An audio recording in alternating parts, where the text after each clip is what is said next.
कदम आगे लेकर जाइए to contribute to the country's economy.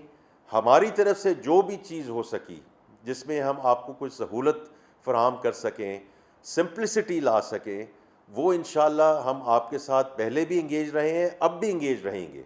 आपकी जितनी भी ऐसी जो मशवरे हैं उनको हम ना सिर्फ देखेंगे, उनको हम बड़ा सीरियसली रिव्यू करके उनको इम्प्लीमेंट भी करेंगे।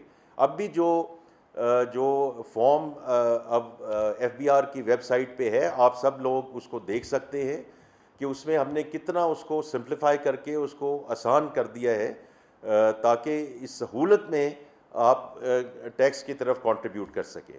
But one thing I want to be very clear, this is not going to be taken back, because अगर हमने ये किया तो बाकी जो तबकात हैं जो इस वक्त वो नाला हैं वो और मुश्किल में चले जाएंगे। बिकॉज इस मुल्क ने तो आगे बढ़ना है ना, क्योंकि ये महसूलात के बेसिस पे ही मुल्क चलते हैं, चैरिटी से मुल्क नहीं चलते। ये मैं पहले भी कह चुका हूँ, दोबारा दोहराना चाहता हूँ।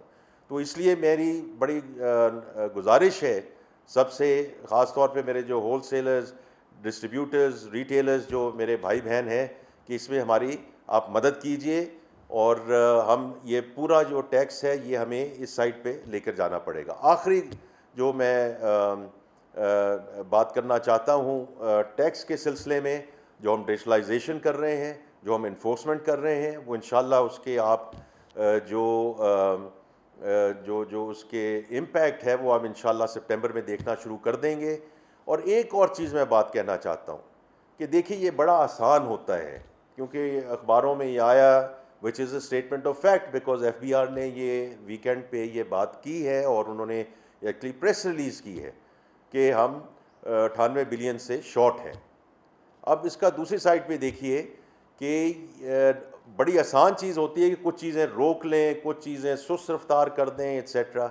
वो हम ना करना चाहते हैं ना करेंगे, because 132 billion rupees of refunds have been paid to the exporters. और ये बहुत इंपॉर्टेंट चीज़ है, ये 44% year on year has grown, और हमने आप पे कोई एहसान नहीं किया है। This is your money, this had to be return to you, ताकि आपकी जो लिक्विडिटी के इश्यूज़ हैं वो इस वक्त आप इससे बर्दाश्त हो चुके और इससे आप मुस्तफ़ीद हो सके।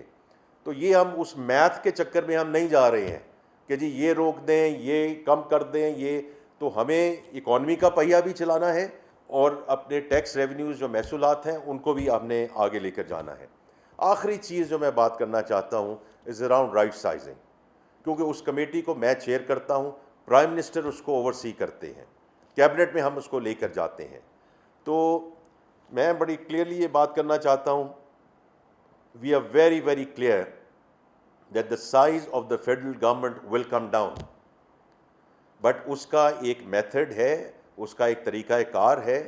6 मिनिस्ट्रीज़ को हम लेकर गए हैं, उसमें आप सब अखबारों में पढ़ चुके हैं कि 2 मिनिस्ट्रीज़ उसमें से ज़िम हो रही हैं। जब वो ज़िम हो रही हैं तो बाय डेफिनेशन ग्रेड 22 के जो अफसरान हैं उनमें कमी होगी, जो 17 से 22 के अफसरान हैं जो उसके एडमिनिस्ट्रेटिव विंग्स चलाते हैं, जब ये ज़िम होंगी तो ज़ाहिरी बात है उनका नंबर जो है वो कम होगा। ये तो एक बात करना चाहता हूँ। दूसरा ये है कि बाकी हमने सिर्फ ये मिनिस्ट्रीज़ की बात नहीं है, जो ऑटोनमस बॉडीज़ हैं उनके नीचे जितनी एंटिटीज़ हैं उन सब को हम वन बाय वन सुन रहे हैं। बिकॉज देखिए ये बड़ी इंपॉर्टेंट चीज़ है कि सुनवाई हर एक की होनी चाहिए कि why should they have the right to exist, what have they contributed to the country's economy. ये यूनिलैटरल डिस्कशन नहीं होनी चाहिए।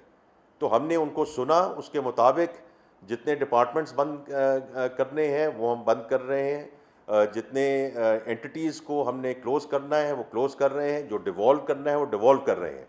लेकिन ये सिर्फ अनाउंसमेंट्स की बात नहीं होती कि मैं आज कोई चीज़ अनाउंस कर दूं, प्राइम मिनिस्टर साहब कुछ अनाउंस कर दें, अब उसके बाद नेक्स्ट फेज़ में आर द इम्प्लीमेंटेशन प्लान्स। मैं प्राइवेट सेक्टर से आया हूँ, तो प्राइवेट सेक्टर में और बाकी भी हर जगह ये चीज़ होती है कि 95% of the strategy is execution.